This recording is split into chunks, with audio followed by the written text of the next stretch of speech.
어제 파이낸셜 타임즈에서 새벽 1시 반쯤에 뉴스 하나 나왔었어요. 채권 가격 급등으로 거품 우려가 있다라는 뉴스가 나오고 나서 이 장대 음봉이 땅 뜹니다. 그래서 은도 10% 빠지고 나스닥도 1% 넘게 빠졌는데, 보통은 뭐 뉴스는 가짜네 뭐네 이러다 반등을 줘야 되는데 반등을 못 주고 그대로 쭉 흘러내려요. 시장에서 그것 때문에 지금 아침에도 그렇게까지 힘이 없는 상태까지 이어지고 있어요. 회사채 가격이 이제 급등하는 게 무슨 상황이냐라고 하는 건데, 채권이라는 거는 가격과 금리가 정해져 있습니다. 이 가격이 급등한다는 건 금리가 떨어진다는 거예요. 회사채 금리가 떨어진다? 그러면은 대출받기 좋은 거 아닌가요? 그게 문제라고 지금 지적을 한 거죠. 국채라는 게 있고 회사채가 있습니다. 국채는 안전한 거죠. 나라가 망하지 않는 한은 돈을 갚아줄 거니까. 회사 같은 경우는 망할 가능성이 정말 존재합니다. 그렇기 때문에 국채보다 회사채가 더 위험한 상품이에요. 근데 이 위험한 회사채가 지금 인기를 끌고 금리가 떨어지고 있다는 거죠. 이 위험 자산에 대한 투자가 거침없이 진행되고 있다. 그래서 이게 경고다라고 표현을 한 겁니다. 회사채 시장에 이제 옵션 조정 스프레드라고 하는 게 0.77까지 찍었기 때문에 이거는 과열 신호입니다 라고 지금 표현을 한 건데, 실제로 그랬던 사건이 있습니다. 리먼 때가 굉장히 저점이었었어요. 리먼 전에가 상당히 이제 낮은 상태, 그때는 0.7도 아니었죠. 그래도 0.9 정도까지 갔었는데 지금 갑자기 팡 뛰어 올랐거든요. 사람들이 위험 자산을 너무 안전하게 인식하고 과감하게 투자를 하게 되면은 어떤 사건이 벌어졌을 때 감당을 못할 수 있다. 채권에서 터질 수 있다. 이런 얘기입니다. 그러니까 채권이 안전한 줄 알고 사람들이 그 채권을 비싼 가격에 사놨어요. 그러면 나중에 채권이 문제가 생길 거 아니에요. 그럼 어떻게 되겠어요? 이 채권이 나중에 펑 하고 하면서 어떻게 됩니까? 이제 그랬을 때 채권 가격이 막 급락하게 되는데, 많은 사람들이 채권을 또 레버리지를 겁니다. 그런 이유 때문에 위험할 수도 있다라고 표현을 한 겁니다. 이제 그렇게 된 이유가 미국 경제 이제 호황 때문에도 있었던 거죠. 경제도 좋고 거기다가 이제 AI 투자가 잘 되다 보니까 지금 이 채권 조달하는 곳들이 하이퍼스케일러들이거든요. 예를 들어서 뭐 알파벳, 오라클, 메타, 구글, 자기네 돈으로 하다가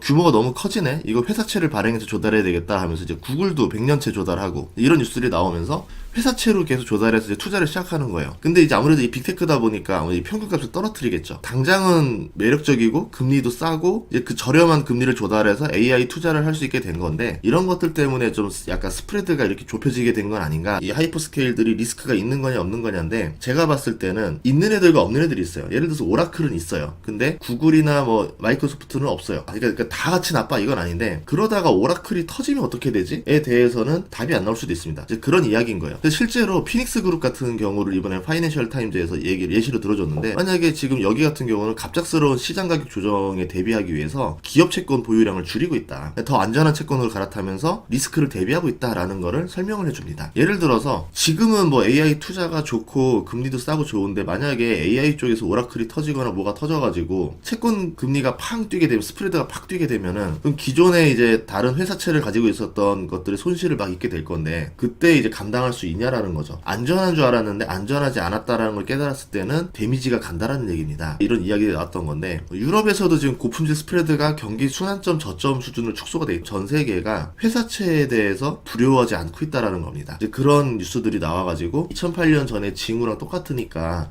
터진다 아니다, 이번에는 기업들이 되게 건전하고 펀더멘털 좋고 현금이 많은 상태라서 리먼 전과는 좀 다른 거다 라면서 왔다 갔다 하는 이야기들이라는 거죠. 근데 이거는 저번에 나왔었던 AI 버블론과 좀 비슷하다 생각을 하거든요. AI 버블론 때도 증시 한번 조정을 받았었는데 결국 젠슨왕이나 여기서 아니라고 말을 하면서 그렇게 됐던 거고, 근데 오늘 새벽쯤에 나왔던 뉴스가 뭐였냐면, 엔비디아조차도 약간 좀 이자 비싼 채권을 가지고 데이터 센터를 뭐 했다, 이런 뉴스들이 나오면서 약간 반등을 할 수 있을 만한 요소를 못 줬었던 거죠. 이 자체가 단기에 벌어지는 건 아니거든요. 지금 터진다 얘기가 아니라 과열이다라는 얘기잖아요. 그럼 과열이면 언제 이 과열이 끝나는 건데에 대해서는 아무도 말을 할 수가 없습니다. 엄청난 조정의 빌미를 줄 만큼 당장 이거다라 말하기 좀 애매할 수는 있을 것 같아요. 언젠가는 발목을 잡을 요소는 됩니다. 다만 그 타이밍은 아무도 알 수 없다. 쉽게 설명을 좀 드려보면은, 스프레드라는 게 회사채 빼기 국채 금리라고 했잖아요. 이게 좁혀진다. 회사채와 국채가 별반 다를 게 없다. 그만큼 회사채 자체가 과열 상태다라는 겁니다. 그럼 이 스프레드가 벌어진다? 회사채는 위험하다라는 인식이 커지고 있다라는 겁니다. 회사채 금리가 올라가고 있기 때문에 회사채 가격이 떨어지는 겁니다. 그 회사채 가격이 떨어진다는 건 손실이라는 거죠. 그래서 제가 이제 계산식을 써놨는데, 스프레드가 아까 0.77이라고 그랬잖아요. 근데 만약에 회사채에 대한 리스크가 터져서 1.77까지 올라갔다 칩시다.